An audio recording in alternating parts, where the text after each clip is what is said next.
Obrigado, Sra. Presidente, Srs. Membros do Governo, Senhoras e Srs. Deputados. O PSD agendou para hoje 3 propostas de lei do Governo sobre crianças. A primeira para fazer aprovar o regime geral do processo tutelar civil, a segunda para alterar a Lei de Proteção de Crianças e Jovens em Perigo e a terceira sobre o regime jurídico do processo de adoção. São, portanto, matérias importantes e que devem merecer a nossa maior atenção, até porque a garantia dos direitos de proteção e os cuidados necessários ao desenvolvimento integral das crianças é não só um imperativo de natureza constitucional, como ainda um compromisso assumido por Portugal no plano internacional com a ratificação da Convenção sobre os Direitos da Criança, aprovado em junho de 1990. Mas esta preocupação do PSD e também do Governo em torno dos direitos da criança acaba por nos colocar as maiores reservas. E porquê? A razão é simples. É que quando em março passado, portanto há menos de 2 meses atrás, discutimos no plenário desta Assembleia da República a necessidade de reforçar os meios para as comissões de proteção de crianças e jovens em risco, o PSD, assim como o CDS-PP, vieram dizer que estava tudo bem, que não era necessário qualquer reforço e que o atual Governo tinha feito muito trabalho nesta área. Estava, portanto, tudo a correr às mil maravilhas. Foi, aliás, esse o motivo que levou o PSD e o CDS a chumbarem as propostas da oposição, que pretendiam exatamente garantir as condições materiais e humanas para o cumprimento efetivo das responsabilidades e do trabalho das comissões de proteção de crianças e jovens.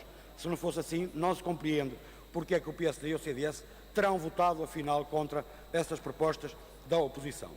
Sucede que, 2 semanas depois, os partidos da maioria, os mesmos que diziam estar tudo bem, apresentaram uma iniciativa legislativa com vista a recomendar ao Governo para tomar medidas de reforço ao apoio às crianças. Ou seja, os partidos da maioria, 2 semanas depois, vieram apresentar propostas que iam exatamente no sentido daquelas que a maioria tinha chumbado há 2 semanas atrás por proposta da oposição. Ou seja, em março, para os partidos da maioria, estava tudo bem e chumbaram as propostas da oposição. No início de abril, afinal, já não estava assim tudo tão bem e apresentaram uma recomendação ao Governo e depois acabaram por agendar as propostas do Governo para discussão no início de junho. E, de facto, é difícil compreender tanta incoerência, porque nós podemos fazer muito esforço, mas dificilmente compreenderemos tanta incoerência. Ó, Sr. Ministro, nós sabemos que se não fosse o trabalho e o esforço das autarquias locais, muitas das comissões de proteção de crianças e jovens em risco já há muito que não funcionavam, porque o Governo olha sempre de lado para tudo o que é social. Nós já o sabíamos, este Governo convive muito mal com o Estado Social. Isto não é novidade para ninguém. O Sr. Deputado certamente não andou a dormir durante estes 4 anos. Este Governo convive muito mal, não só com o Estado Social, como com a nossa Constituição.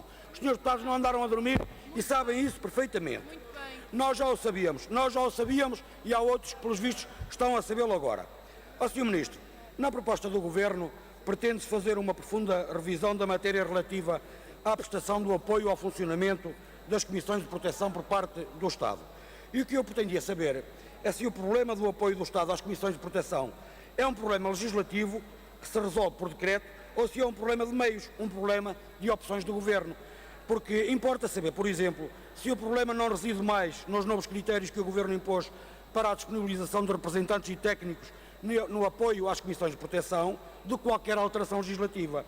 Ou dito de outra forma, Sr. Ministro, para terminar, porque já estou também a exceder o tempo, o Governo não consegue garantir o pleno funcionamento das comissões de proteção de jovens e crianças em risco. Toda a gente percebe, menos ali os Srs. Deputados. Isto parece claro para todos. A questão é saber porquê. E era isso que eu queria que o Sr. Ministro nos dissesse. O Governo não está a garantir o pleno funcionamento dessas comissões por opção ou por qualquer limitação de natureza legislativa. E se for por qualquer limitação de natureza legislativa, seria bom, Sr. Ministro, que nos dissesse aqui quais são, afinal, essas limitações que impedem o Governo de garantir o pleno funcionamento das comissões de proteção de crianças e jovens em risco. Muito obrigado.